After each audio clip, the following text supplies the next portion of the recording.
ദൈവത്തിൻ്റെ കൂട്ടായ്മയിലെ സ്നേഹം നിറഞ്ഞ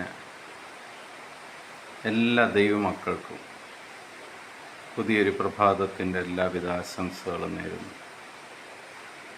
പ്രിയപ്പച്ച, പ്രിയമ്മച്ചി, സഹോദരങ്ങളെ, കുഞ്ഞുമക്കളെ, അതിരാവിലെ തന്നെ ദൈവത്തോട് ചേർന്ന് നിന്ന് ദൈവവചനം കണ്ടുകൊണ്ടും വായിച്ചുകൊണ്ടും കേട്ടുകൊണ്ടും നമ്മളൊരു ദിവസം തുടങ്ങുമ്പോൾ അത് ദൈവത്തിൻ്റെ കടാക്ഷത്തിന് കാരണമാവുക എന്ന് ഉറച്ചു വിശ്വസിക്കുക.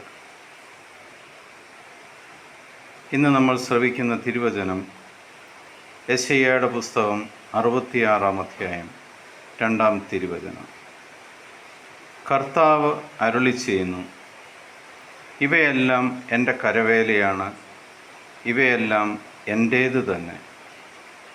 ആത്മാവിൽ എളിമയും അനുതാപവും ഉണ്ടായിരിക്കുകയും എൻ്റെ വചനം ശ്രവിക്കുമ്പോൾ വിറയ്ക്കുകയും ചെയ്യുന്നവനെയാണ് ഞാൻ കടാക്ഷിക്കുക.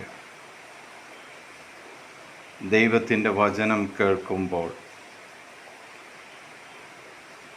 ആത്മാവിൽ അനുതാപം തോന്നുന്നതിന്, ആ ദൈവം സംസാരിക്കുമ്പോൾ ഭയത്തോടെ ദൈവത്തിൻ്റെ അടുക്കൽ നിൽക്കുന്നവനെയുമാണ് ദൈവം കടാക്ഷിക്കുക എന്ന് പ്രവാചകനിലൂടെ കർത്താവ് പറയുകയാണ്.